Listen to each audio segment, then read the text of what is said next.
Hey, what's up, sweaties? It's Jon Schnepp here. You're watching Comic Book Shopping. I'm standing here with will.i.am from the Black Eyed Peas. Will, what's up, man? What up, man? Good to see you. We're gonna talk about his comic book, Masters of the Sun, the Zombie Chronicles, his musical career, and a lot more. Our imagination in popular music today is stifled. So that's what I wanted to do with Masters of the Sun, is like truly build a story. Oh, Black Eyed Peas, what do they know about comic books? Turns out a lot. Let's check out comic books. Let's go.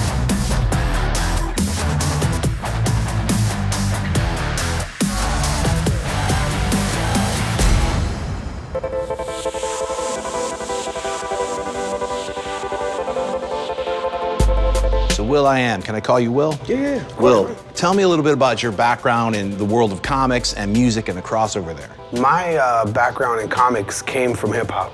Groups like, Sonic Force, Wu-Tang Clan, their usage of comics on their album covers inspired me to take an interest in the world of graphic novels.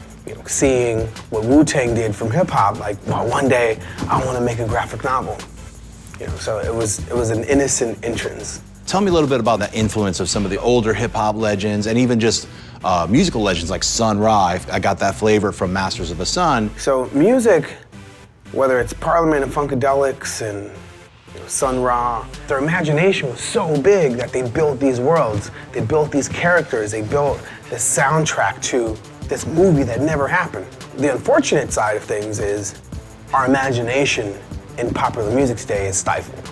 Like, people aren't really dreaming up worlds, so that's what I wanted to do with Masters of the Sun, is like truly build a story and a world with characters that aren't us, right? The characters in Masters of the Sun are not, the Black Eyed Peas. It isn't like, well, yeah, I'm a superhero. Right. That's corny. We wanted to build a Jimmy Guapo. Speaking of a friend of mine named Jim. What's going on? Hey, how you doing, Taboo? See, What's going on? Hey, styling, profiling. The mothership has arrived. So we wanted to base a story in the 80s when crack hit our inner cities, right? And living through it, we wanted to do a fantasy version of that, but not really like be hammer on the nail and call it crack. We call it a Z-drop. Not a hammer on the nail and call it a crackhead. We call it a zombie. But not zombie in a traditional zombie sense, right? This is, we have our twist on the zombie genre, and there's a reason for it that goes back to Egyptology. So we borrowed from a lot of historical facts and conspiracy theories that we all just mixed up and sampled, and treated it like hip hop. Will, Taboo, let's go over to where your comic's at and talk a little bit more about it. Let's go, yeah.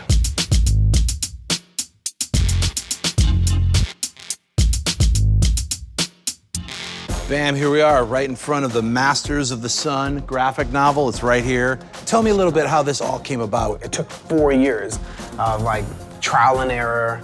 I don't like those color schemes, or how about this? And then once we had it all, on a PDF, we came to Meltdown and just hunted for books that looked amazing. What I hate is somebody built this amazing world and it's on some floppy, whimsy paper that's disposable and you throw it away. Right. And this being our first graphic novel, that's the last thing I wanted to do, is be arrogant because we had success in one genre and think that we don't have to do the hard work and the research to honor this genre and all the other folks that have been doing it for years.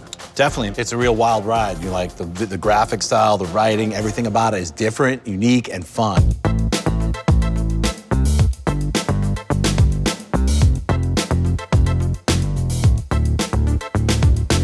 This show is called Comic Book Shopping. I want to know what comic books you guys are influenced by. Like you were talking about a Native American character. Tell me a little bit about that. So Red Wolf is one of the major influences in my life. Just recently I started understanding his storyline, his backstory, and him being part of the Marvel world and the Marvel universe. It goes hand in hand with where our mission is. As a person that has a platform and a voice to be able to be a leader in my communities, I'm inspired by that comic book. How about you, Will? What characters out of all the comic book lore influence you? Iron Man, because that's plausible. I think we're 20 years away from having a real live Iron Man. Right. I would probably be one of those guys trying to make one of those suits. Let's go comic book shopping. Let's go. Let's do it.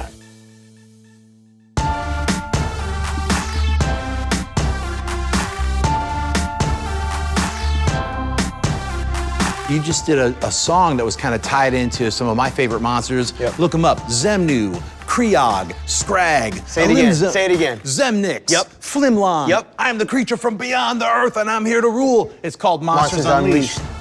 We actually got the opportunity to attach a song to it, do it like this. You know, it was great because I'm a fan of this. This is kind of like I grew up on this. It's a blessing. Let me show you some other comics you guys might be into. This guy, Brandon Graham, has been doing a lot of different comic books for Image, and I got turned on to King City, which is one of his creations. It's a trippy, really fun story. I mean, it reminds me a little bit of like how Daniel Clowes writes. I don't know which one of you guys want to take the chance on this one. Oh, word. Another one I'd highly recommend. Been following this for years. They finally finished it. It's these time travelers who basically, it's like time cops. It's a trip. It's really fun. I highly suggest this. Let me ask you a question. So when you read a comic, when then you see the movie that comes out, are you a purist when it comes to line for line or verbatim that the movie has to be? Absolutely not. Okay. It's all transformative. Like, you know what I always say? I always have the comic. Yeah, this issue 182 of the Hulk. It's got these characters, Hammer and Anvil, who have to team up to fight the Hulk. Right. But it's got the third appearance of Wolverine. He's like in the very first page. It's awesome. This is one of my favorite. Like, I had this when I was a little kid. This was like Spider-Man versus Scorpion. Right. So Scorpion's gonna be the second villain in the next Spider-Man movie. So What'd you think of the new Spider-Man? I loved it. I loved it. Yeah. Loved it. How about you, Will? Did you dig Spider-Man? Yeah, it was nice. It was dope. I even liked Michael Keaton as the villain. He's awesome. Oh, yeah. Because I'm a big Beetlejuice fan, so seeing He's killing it. Yeah, he's awesome. Batman, Yep. he's Vulture, he's Birdman. He's got all the flying creatures.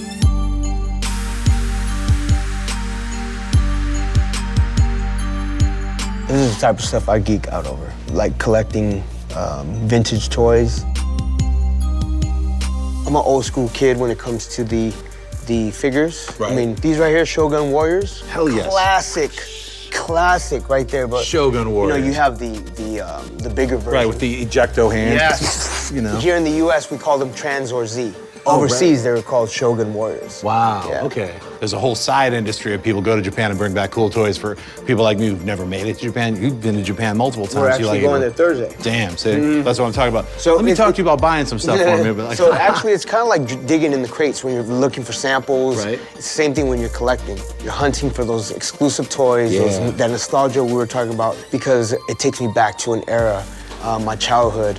And that's the thing that I get is like, how do I keep my inspiration going? Because the toys inspire me to create music. I know there's a lot of people that probably have a misconception like, oh, Black Eyed Peas, you know, what do they know about collecting? What do they know about comic books or toys? turns out a lot.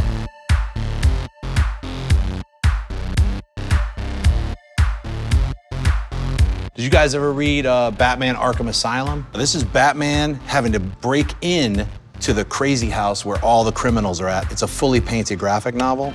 That's the Joker. Oh, that's awesome. I'll take that. All right.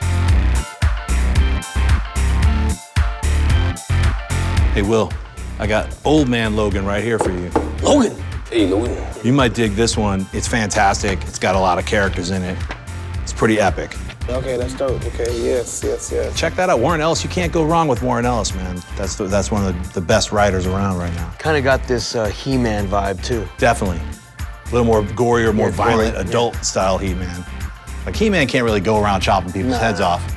But this when dude, he's Prince Wolfskin, Adam, can, bro. obviously. He'd be Especially when holding he's the head Prince of a Adam. dude on the cover of a comic. I like The Walking Dead, too, bro. I'm a big Walking Dead fan. You want to check out one of those? Yeah. I'm a big Walking Dead fan, Game of Thrones. You lift weights with that. I know, right? You beat somebody up with this, bro. All right, we got a hefty stack of awesome comics to be reading. Let's go to the checkout and get out of here. Let's go. Hey guys, What's up, bro? let's see what you got. Someone's in for a lot of heartbreak. The Walking Dead. That'll put you at $567.79. It's already paid for.